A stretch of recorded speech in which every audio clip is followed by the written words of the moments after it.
रंगाचे बेलाग कातळकडे, आकाशाला भेदत उंचच उंच जाणारे टोकदार सुळके,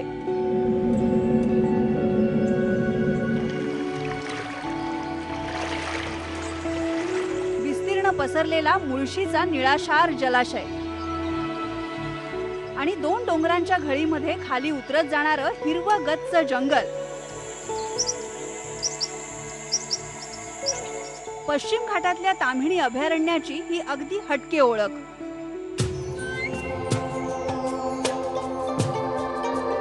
पुणे आणि रायगड जिल्ह्यांच्या सीमेवरचं हे उंचावरचं अभयारण्य. आतापर्यंत पुण्याहून कोकणात उतरताना लागणारं ताम्हिणीच्या घाटातलं जंगल एवढीच या जंगलाची ओळख होती. पण आता मात्र वन खात्यानं या जंगलाला अभयारण्याचा दर्जा दिलाय. त्यामुळे आता ताम्हिणीमध्ये येण्याचा अनुभव अगदी वेगळा आहे.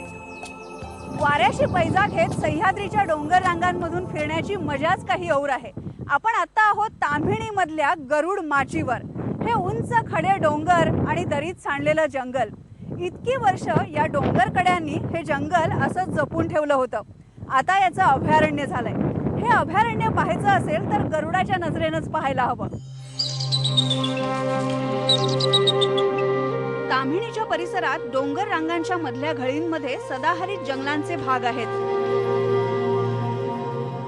हेच जंगलांचे भाग मिळून 50 चौरस किलोमीटरचं हे अभयारण्य बनलंय. या जंगलाची हद्द ही डोंगर कड्यांवरूनच फिरते. त्यामुळे हे जंगल पाहण्यासाठी एका डोंगर कड्यावरून दुसऱ्या डोंगर कड्यापर्यंत जंगल वाटांनी चढाई करावी लागते. तुम्ही जर ताडोबासारख्या जंगलात गेलात तर जिप्सी मधून तुम्हाला प्राणी पक्षी बघता येतात. पण ताम्हिणीच्या अभयारण्याचं मात्र तसं नाहीये. हे पश्चिम घाटातलं अभयारण्य आहे आणि त्यामुळे हे अभयारण्य बघायचं असेल, जंगल ट्रेल करायची असेल तर ट्रेकिंग हे मस्ट आहे. आणि म्हणूनच आपण चाललोय हाय प्लेसेसच्या संतोष शहासनेंबरोबर. संतोष, आता आपण कोणत्या ट्रेलला चाललोय आणि आपल्याला काय काय दिसेल? ताम्हिणी अभयारण्य आहे हे पक्षी अभयारण्य आहे. त्यामुळे आपल्याला पक्षी तर दिसणारच आहेत. परंतु हा परिसर जो आहे हा परिसर जास्ती करून ओळखला जातो गिधाड आणि गरुड यांच्यासाठी. त्यामुळे आता आपण जे वरच्या बाजूला जे चाललेलो आहोत ते आपल्याला कदाचित गिधाड आणि गरुड विहंगताना पण दिसू शकतील. हाय प्लेसेसला चाललोय त्यामुळे तसे पक्षी दिसतील. तर आपण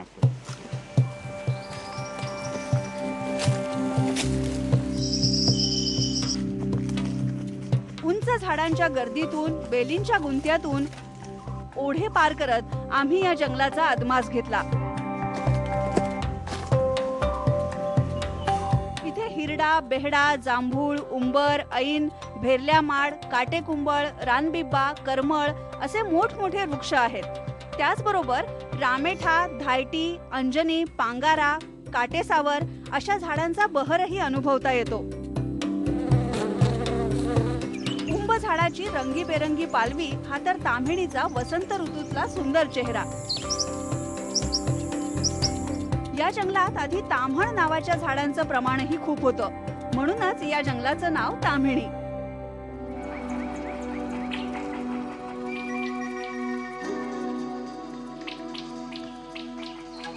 पश्चिम घाटातल्या याच सदाहरित जंगलामध्ये जायंट स्क्विरल म्हणजे शेकरूचा वावर आहे. त्याचबरोबर भेकरं, उदमांजरं, पिसोरी आणि रानडुकरांचाही हा अधिवास. ताम्हिणीमध्ये बिबट्याचा इलाका तर पूर्वीपासूनच आहे.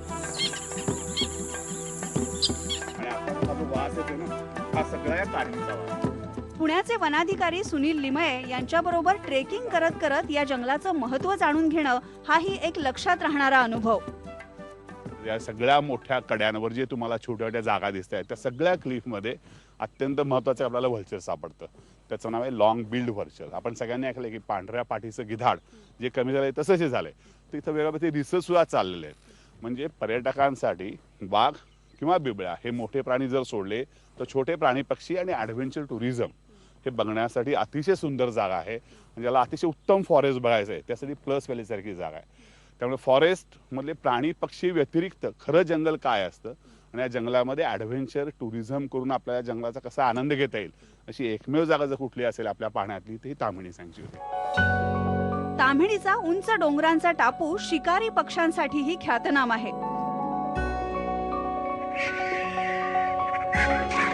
इथल्या कॅमलबॅकच्या पहाडीजवळ कपारींमध्ये लॉंग बिल्ड व्हल्चर्स म्हणजेच मोठ्या चोचीच्या गिधाडांची वस्ती आहे. वन खातं आणि इला फाउंडेशन या स्वयंसेवी संस्थेच्या पक्षी संशोधकांनी इथे या गिधाडांचा अभ्यास करण्याचा प्रकल्प राबवलाय. या गिधाडांच्या घरट्यांमध्ये कॅमेरे बसवून त्यांच्या विणीचं सर्वेक्षण करण्यात येत आहे. ही खूप उंचावरती गिधाडं विण करतात आणि त्या ठिकाणी जाणं कठीण असतं. म्हणून मग आम्ही इला फाउंडेशन आणि फॉरेस्ट डिपार्टमेंट यांच्यातर्फे एक उपक्रम राबवला आहे की जेणेकरून या उत्तुंग कड्यांवरती आपण रॅपलिंग करून खाली उतरतो आणि त्याच्यामध्ये माउंटन क्लाइंबर्स जे आहेत त्यांची मदत होते. माउंटन क्वेस्ट म्हणून एक संस्था आहे, त्यांच्यातर्फे एव्हरेस्ट चढून आलेले जे काही गिर्यारोहक आहेत त्यांच्या मदतीने आम्ही असे उपक्रम केलेले आहेत. आणि ह्या गिधाडांबद्दलची शास्त्रीय माहिती गोळा करण्यासाठी त्या ठिकाणी कॅमेरेज लावलेले आहेत आणि ते जे कॅमेरे आहेत हे 24 तास काम करतात. रात्रीच्या वेळेला ते IR व्हिजन आहे, त्याला इन्फ्रारेड व्हिजन आहे आणि रात्रीच्या वेळेला सुद्धा ही गिधाडं काय करतात ह्याच्याबद्दलची प्राथमिक स्वरूपाची माहिती आता यायला उपलब्ध झालेली आहे. ताम्हिणीचं आणखी एक वैशिष्ट्य म्हणजे इथल्या काळकाई, विंझाई, वरदानी यासारख्या देवराया. देवराई म्हणजे देवाच्या नावानं राखून ठेवलेलं जंगल. ताम्हिणी अभयारण्यामधल्या या ओढ्याच्या ट्रेलवरून जाताना तुम्हाला कदाचित कोयनेच्या जंगलाची आठवण होईल किंवा राधानगरी अभयारण्यामध्ये केलेली एखादी नेचर ट्रेल सुद्धा आठवेल. खरं तर ही वरदानी नावाची एक देवराई होती. अशा 7 ते 8 देवराया या परिसरामध्ये आहेत आणि याचंच आता अभयारण्य झालं. अभयारण्य झाल्यामुळे या देवरायांचं महत्त्व आणखी वाढलंय. ताम्हिणीचं सर्वेक्षण करणारे वनाधिकारी आणि संशोधकांच्या सोबत आम्ही या वरदानी देवराईमध्ये थोडा वेळ विसावलो. बायोस्फिअर या संस्थेचे सचिन पुणेकर या अभयारण्यातल्या जैवविविधतेचा गेली अनेक वर्ष अभ्यास करतात. इथली झाडं, औषधी वनस्पती, पक्षी, नव्यानं सापडलेल्या प्रजाती याबद्दल ते अखंडपणे बोलतात. 50 स्क्वेअर किलोमीटर सँच्युरीमध्ये अत्यंत दुर्मिळ अशा प्रदेशनिष्ठ वनस्पती किंवा प्राणी आढळून येतात. त्याच्यामध्ये उल्लेख करायचा झाला वनस्पतींमध्ये तर सोनमुद्रा किंवा घंटीमुद्रा म्हणजे ॲबिटोरन रानडी किंवा दुधी खरपुडी किंवा खरपुडीच्या विविध जाती या प्रामुख्यानं मोठ्या प्रमाणात मिळतात. तसंच काही आमरी म्हणजे ऑर्किड्स ज्याला म्हणतात, भुई आमरी असतील, वृक्ष आमरी असतील, याच्या विविध प्रदेशनिष्ठ जाती या अभयारण्यामध्ये आपल्याला प्रामुख्याने आढळून येतात. तसंच नुकतंच या सँच्युरीमधनं नवीन जो शोध लागलेला आहे अशा काही वन्य प्राण्यांचा म्हणजे एक बेडूक नुकताच या अभयारण्यात शोधला गेला. त्याचा घाटेज शरफ फ्रॉग, रावरचेस्टिस घाटे किंवा इरिओकॉलन महाराष्ट्रेन्सिस असेल, फॅलस इंडुसियाटस असेल किंवा तामिनीस्पोरा इंडिकम नावाची एक दुर्मिळ बुरशी ज्याला तामिनीचं नाव दिलंय तामिनीस्पोरा, ती याच भागातनं नुकताच शोध लागलेला आहे. विंझाईच्या देवराईत मलबार पाईड हॉर्नबिल म्हणजेच धनेश पक्षाचाही अधिवास आहे. हे क्रेस्टलाईनवरचं वाईल्ड लाईफ सँच्युरी आहे. त्यामुळे रवाईन्स जे असतात, गलीज असतात, अशा गलीजमध्ये जसं शोला आपण साऊथ इंडियामध्ये बघतो की रवाईन्समध्ये गलीजमध्ये एव्हरग्रीन फॉरेस्ट आपल्याला बघायला मिळतं, तसंच इथं मिळतं. आणि बेसिकली आपल्याकडे इकडे बसाल्टिक आउटक्रॉप्स म्हणजे रॉकी आउटक्रॉप्स बघायला मिळतात. म्हणजे जे आता उघडे बोडके जे डोंगर दिसतात ते बेसिकली पावसाळ्यात it's a carpet of wild flowers. म्हणजे तुम्ही जर पावसाळ्यात आलात तर तुम्हाला त्याच्यामध्ये मोठ्या प्रमाणात गेळाची वनस्पती म्हणजे ज्याला सीतेचे आसवे म्हणतात किंवा सोनके असेल किंवा निचुर्डी असतील, रान तेरडा आहे. मग पावसाळ्यात इथलं वैभव हे वेगळ्या पद्धतीचं आहे. त्यामुळे प्रत्येक सीझनमध्ये जर तुम्ही आलात तर वेगवेगळ्या प्रकारचा फ्लॉवरिंग पॅटर्न तुम्हाला इथं अनुभवायला मिळतो. ताम्हिणीच्या जंगलात काही नव्या प्रजातीही शोधल्या गेल्या आहेत. संवर्धनाच्या दृष्टीनं ताम्हिणीचं महत्त्व अनन्यसाधारण आहे.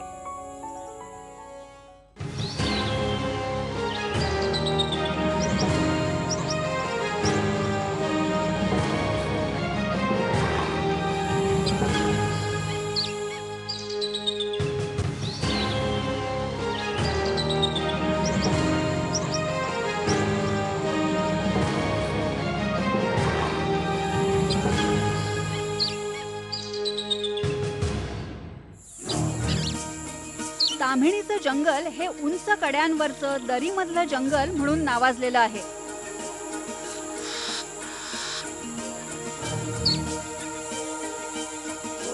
असं जंगल अनुभवायचं तर हवा ॲडव्हेंचर स्पोर्ट्सचा थरार. यासाठीच आम्ही निघालो होतो गरुड माचीला.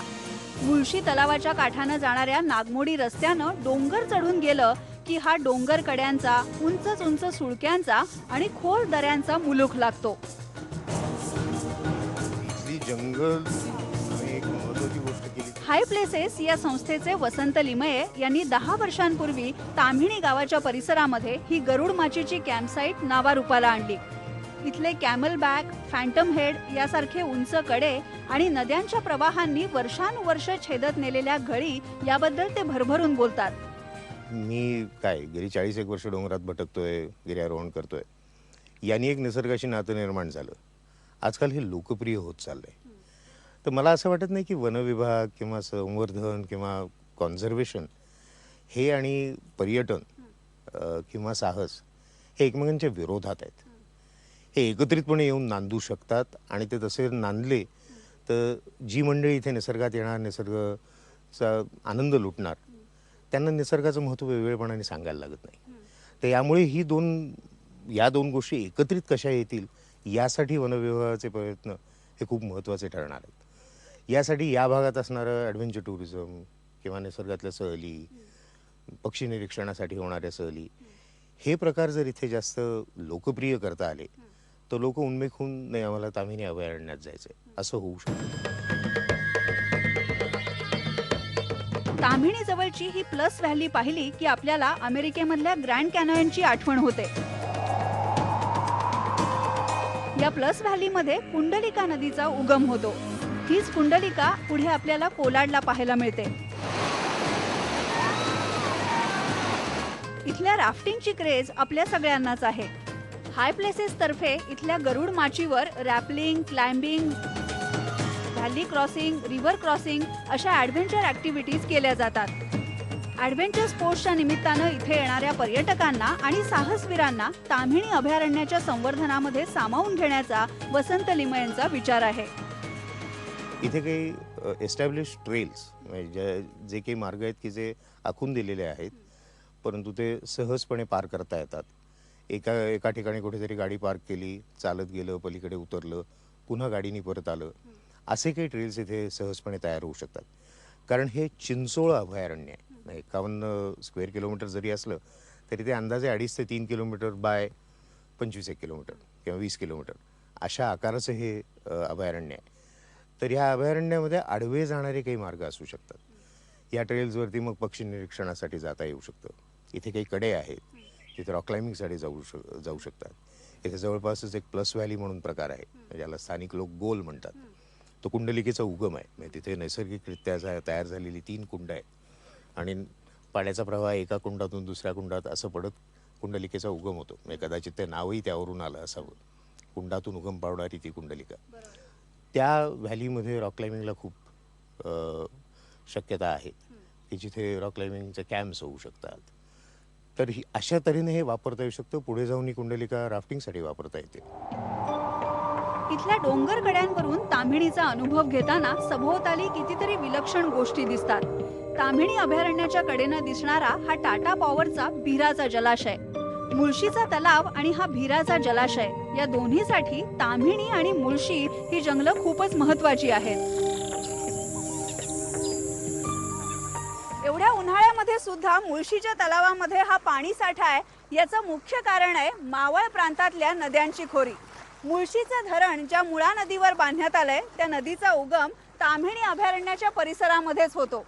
ताम्हिणी आणि त्याच्या आसपासचं जंगल पावसाचं पाणी साठवून ठेवतं आणि त्याचा फायदा अभयारण्याच्या खालच्या भागाला होतो. पुणे जिल्ह्यातला मावळ आणि मुळशीचा भाग नद्यांच्या खोऱ्यांनी आणि जैवविविधतेनं नटलेला आहे. पण या भागात गेल्या काही वर्षात लवासा, अँबी व्हॅली यासारख्या टाउनशिप्स वेगानं उभ्या राहिल्या. यामुळे या परिसरातलं जंगल, नद्या, डोंगर यावर अतिक्रमण वाढत चाललंय. या पार्श्वभूमीवर ताम्हिणीला अभयारण्य म्हणून घोषित केल्यामुळे जंगलांवरच्या या अतिक्रमणांना आळा बसू शकेल. रिझर्व्ह फॉरेस्ट जरी नुसतं घोषित केलेलं असलं, बाकीच्या अशा खूप जागा आहेत की नाही सांभाळल्या गेल्या. मग एकदा हे अभयारण्य घोषित झाल्यानंतर ह्याच्या बाजूचा जो भाग आहे तो आपला सांभाळता इकोसिस्टम झोन, त्यामुळे याला बाधक काही गोष्टी अशा इथे गोष्टी नक्कीच होणार नाही. आणि तुम्ही जसं म्हणाल तसं याला महत्त्वाचा जो भाग आहे की असलेला मुळशी डॅम, त्याच्यानंतर इथं असेल हा खाली भिर्रा, ज्या तिथं पाणी सगळं साठवलं गेलं. आणि बघा या सगळ्या कॅचमेंट एरियामधलं पाणी जे आहे ते होतं कशामुळे, सगळ्या जंगलामुळं. जंगल आहे म्हणून पाणी आहे आणि त्याच्यावर फार सुंदर पद्धतीने 2 डॅम बांधले गेले, एक मुळशीचा डॅम आणि हा खालचा डॅम, की मुळशीतलं पाणी सुद्धा इथं खाली आणलं जातं, इथून खाली वीज निर्मिती केली जाते. पण ह्याचा जंगलावर विपरीत परिणाम काहीच नाही, उलट सगळं पाणी छान वाचवलं जाते. पण याच्या बाहेरची जी जागा आहे की जी नॉन फॉरेस्ट एरिया आहे पण ह्याला लागून आहे, तिथं जर काय मोठे प्रकल्प व्हायचं झालं तर नक्कीच जंगलाचं नुकसान होतं. किती नाही म्हटलं तरी काही आपण डेव्हलपमेंट करायची म्हटली ती थोडंफार नुकसान जंगलाला होतं आणि ते सगळ्यात मिनिमम राहावं ह्या दृष्टीने सगळं अभयारण्य करायची जी संकल्पना होती ती त्यामुळे पुढे आली. ताम्हिणीला अभयारण्य म्हणून घोषित करणं हे इथल्या जंगलाच्या संवर्धनाच्या दृष्टीनं पहिलं पाऊल आहे. पण त्याचबरोबर मुळशी, ताम्हिणी, सुधागड या सगळ्याच परिसराला इको सेन्सिटिव्ह झोन म्हणून घोषित करण्याची गरज आहे. पण ताम्हिणीच्या संवर्धनासाठी आपली ही जबाबदारी मोठी आहे. सामान्य माणूस काय करू शकतो तर ताम्हिणी वाईल्डलाईफ सँक्च्युरीमधून एक रस्ता जातो आणि त्या रस्त्याच्या बाजूला अनेक वेळेला आम्ही बघितलेलं आहे की डबर टाकून दिलेलं दिसतं. कधी कधी जुनी औषधं जी आहेत ती फेकून दिलेली मी पाहिलेली आहेत. काही रासायनिक कचरा देखील कधी कधी पडलेला दिसतो आणि जे पर्यटक असतात ते अजूनही तितक्या प्रमाणामध्ये सुशिक्षित नसल्यामुळे की ते आपलं गेल्यानंतर सगळे कचरा तिथेच सोडून निघून येतात. तर अशा काही साध्या साध्या गोष्टी आपण टाळल्या आणि समजा तिथे काही शिकार होताना दिसली किंवा काही फासे लावलेले दिसले आणि त्याच्याबद्दलची माहिती जर आपण फॉरेस्ट डिपार्टमेंटला दिली तर ते मोठी त्यांना मदत होऊ शकते. डोंगर दऱ्यांमध्ये काम करणाऱ्या या संशोधकांची, वनाधिकाऱ्यांची आणि पर्यावरण कार्यकर्त्यांची हाक आपल्या सगळ्यांपर्यंत पोहोचली तरच ताम्हिणीचं, या गरुडाच्या जंगलाचं संरक्षण होऊ शकतं.